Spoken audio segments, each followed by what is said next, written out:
Bismillahirrahmanirrahim. Assalamualaikum warahmatullahi wabarakatuh.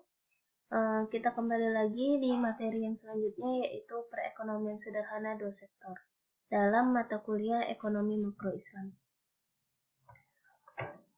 Materi yang pertama, apa sih perekonomian dua sektor? Nah, yang dimaksud dengan perekonomian dua sektor adalah perekonomian yang terdiri dari sektor rumah tangga dan perusahaan. Jadi dalam hal ini kita tidak membicarakan pemerintah atau ekspor dan impor. Kemudian, apa saja yang menjadi ruang lingkup perekonomian tertutup dua sektor perspektif ekonomi konvensional? Jadi yang menjadi ruang lingkupnya itu ialah konsumsi rumah tangga, yaitu pengeluaran yang dilakukan oleh rumah tangga. Kemudian ada investasi, yaitu pengeluaran yang dilakukan oleh produsen atau perusahaan. Kemudian, fungsi konsumsi dan tabungan dengan pendekatan konvensional. Nah, kita akan mengetahui dahulu apa sih fungsi konsumsi, apa sih fungsi tabungan. Nah, fungsi konsumsi adalah suatu kurva yang menggambarkan sifat hubungan di antara tingkat konsumsi rumah tangga dengan pendapatan nasional atau pendapatan disposable perekonomian. Itu fungsi konsumsi. Apa fungsi tabungan? Fungsi tabungan adalah suatu kurva yang menggambarkan sifat hubungan di antara tingkat tabungan rumah tangga dengan pendapatan nasional atau pendapatan disposable. Kita sudah belajar pendapatan disposable ya, pekan lalu. Nah, di sini juga ada persamaan dari fungsi konsumsi dan fungsi tabungan. Kalau fungsi konsumsi kita gambarkan inisialnya dengan C. Jadi ini persamaannya C sama dengan A tambah BY. Nah, di sini C besarnya pengeluaran konsumsi rumah tangga, A besarnya konsumsi yang tidak tergantung pada jumlah pendapatan atau konsumsi jika tidak ada pendapatan. B. Hasrat masyarakat melakukan konsumsi.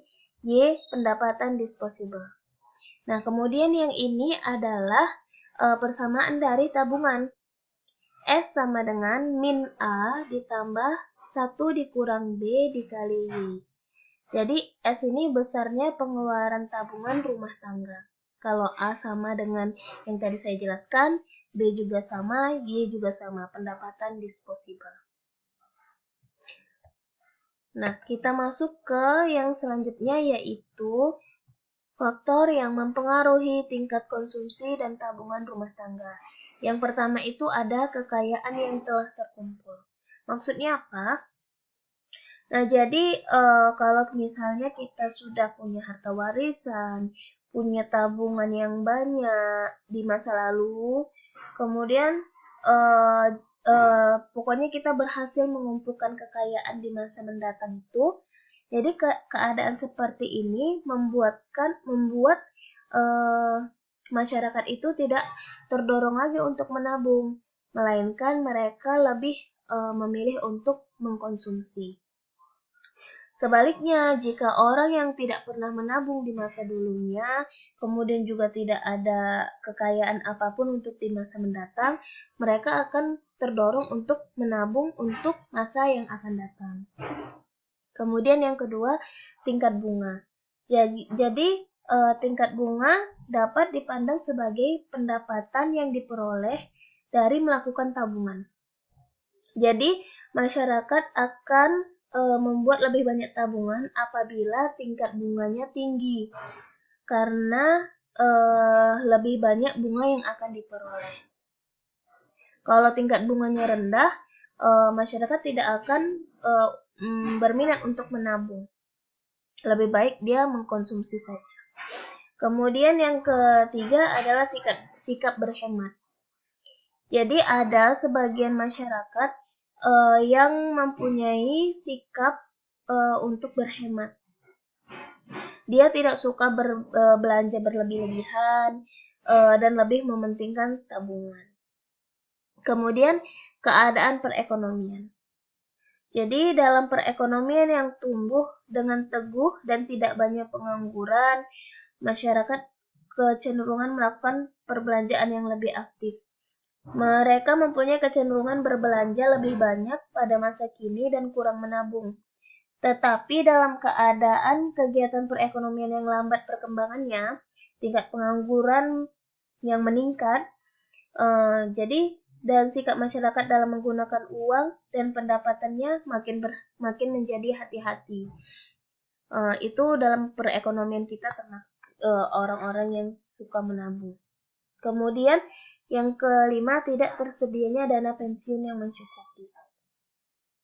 Jadi kalau masyarakatnya tidak mempunyai dana pensiun yang mencukupi, maka itu akan mendorong dia untuk menabung untuk masa depannya. Nah, kemudian masuk ke fungsi investasi dengan pendekatan konvensional. Nah, apa itu fungsi investasi? Fungsi investasi adalah kurva yang menunjukkan perkaitan antara tingkat investasi dan tingkat pendapatan nasional atau pendapatan disposibel. Nah, di dalam investasi ada 3 bentuk. Yang pertama, investasi tetap bisnis.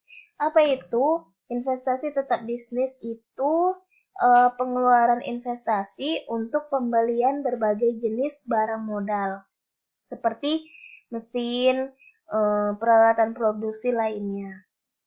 Kemudian ada investasi residensial. Investasi residensial itu pengeluaran untuk mendirikan rumah tempat tinggal, bangunan kantor, bangunan pabrik, dan bangunan lainnya.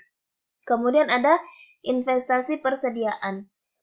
Investasi persediaan itu berupa pertambahan nilai stok barang-barang yang belum terjual, bahan mentah, dan barang yang masih dalam proses produksi pada akhir tahun perhitungan pendapatan nasional.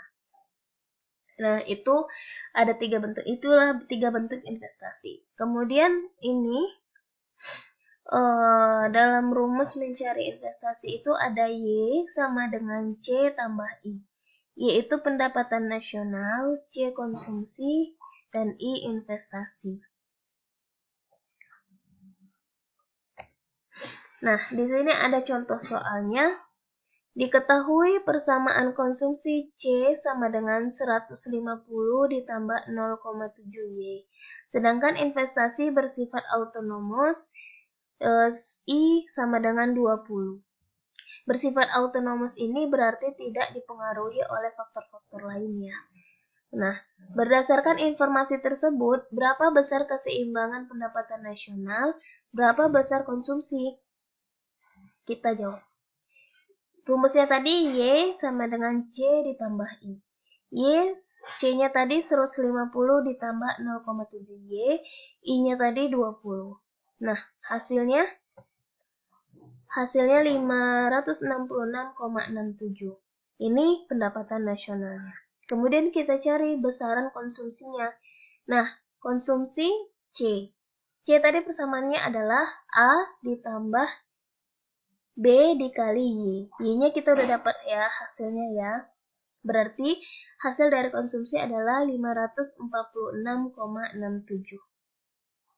Nah, seperti itulah kira-kira cara pencarian contoh soal yang tadi. Kita lanjut. Fungsi konsumsi, tabungan, dan investasi dengan pendekatan ekonomi Islam. Jadi kalau tadi kita sudah menjelaskan dari pendekatan konvensionalnya, sekarang kita akan membahas dari pendekatan ekonomi Islamnya.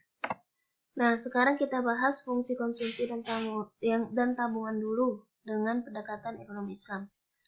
Jadi, sudah banyak dilakukan oleh para ahli ekonomi Islam. Bagian ini kita akan menjelaskan dari pandangan Fahim Khan dan Metwali. Jadi, pandangan Fahim Khan tentang fungsi konsumsi dan tabungan. Fahim Khan ini membagi tingkat pendapatan masyarakat atas 2. Yang pertama, pendapatan yang berada di atas nisab. Maksudnya, angka minimal aset yang terkena kewajiban zakat. Jadi, yang pertama itu untuk golongan kaya. Kemudian yang kedua, pendapatan yang berada di bawah nisab. berarti yang tidak terkena zakat.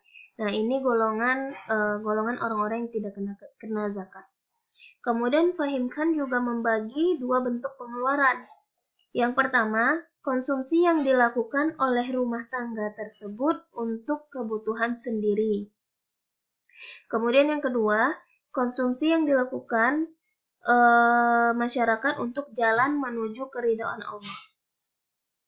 Nah, jadi dari dua bentuk pendapatan dan dua bentuk pengeluaran tersebut, Fahim Khan mengeluarkan persamaan fungsi konsumsi itu seperti ini.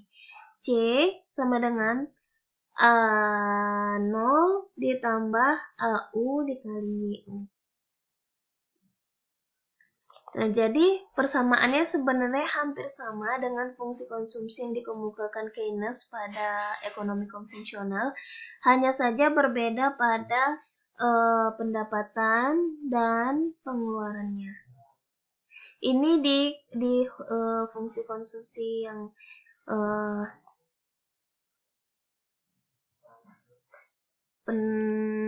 ini pendapatan yang golongan kaya atau upper class, atau pendapatan orang-orang yang membayar zakat. Nah, itu menurut Fahim Khan. Kemudian kita bahas fungsi konsumsi dan tabungan menurut Metwali. Metwali itu menggunakan beberapa pendekatan hipotesis teori. Yang pertama itu hipotesis pendapatan mutlak. Hipotesis pendapatan mutlak menyatakan bahwa konsumsi dalam periode waktu tergantung pada pendapatan siap konsumsi pada periode tersebut. Jadi naiknya pendapatan akan meningkatkan konsumsi, tetapi peningkatan konsumsi lebih kecil dari peningkatan pendapatan. Sehingga hasrat konsumsi rata-rata sama dengan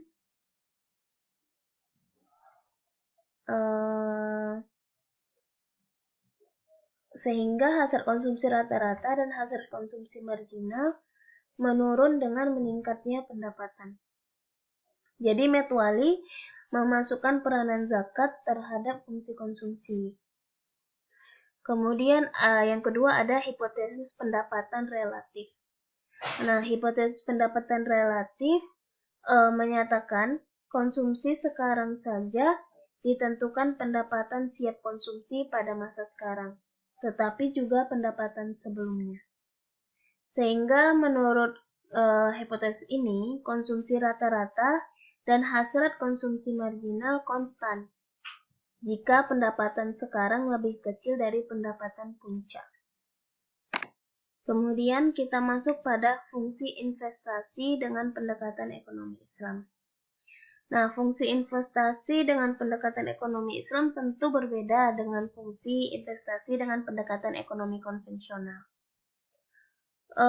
Perbedaannya karena fungsi investasi dalam ekonomi konvensional dipengaruhi tingkat suku bunga. Hal ini tentunya tidak berlaku dalam pendekatan ekonomi Islam. Nah, menurut Metwali, investasi di negara-negara penganut ekonomi Islam dipengaruhi oleh 3 faktor. Yang pertama, ada sanksi terhadap pemegang aset yang kurang atau tidak produktif.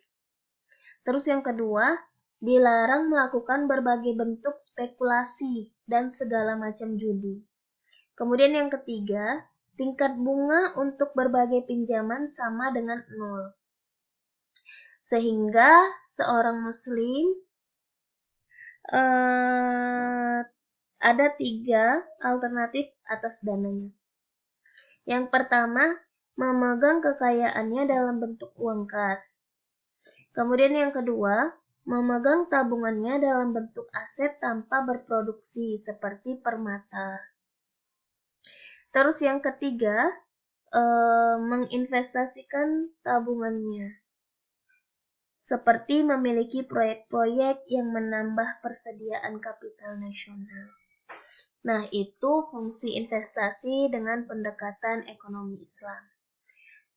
Kita sudah membahas fungsi konsumsi, tabungan, dan investasi dengan pendekatan ekonomi Islam. Maka